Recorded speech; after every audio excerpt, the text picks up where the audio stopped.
Under Diagnostics, we're able to choose faults, measurements, or a list of the diagnostics the system is capable of detecting.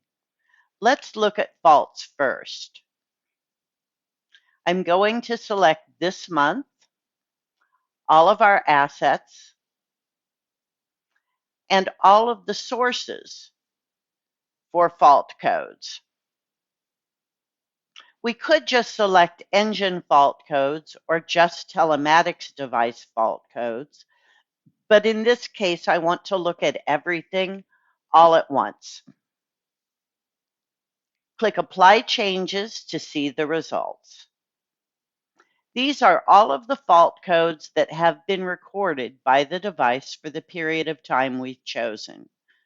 You'll notice over in the left-hand column that it lists the parameter or status code used by the vehicle manufacturer, often called PIDs and SIDs. If the mechanic needs to contact the manufacturer for information, they can reference this number. We show a brief description of what the fault code is. We show the number of times that the code was generated and the source of the code that was generated, whether it be the engine diagnostics or the telematics device.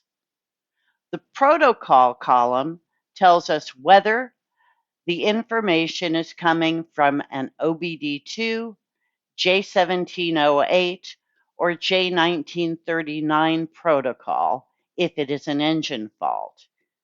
And if there are additional details available, those will be listed as well. When we click on an individual event, we can see all of the times that code was generated and whether it was an active or pending fault.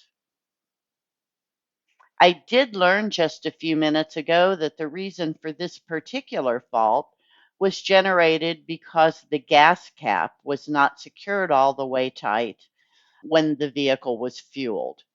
And that has since been corrected. So we should not continue to see this code be generated.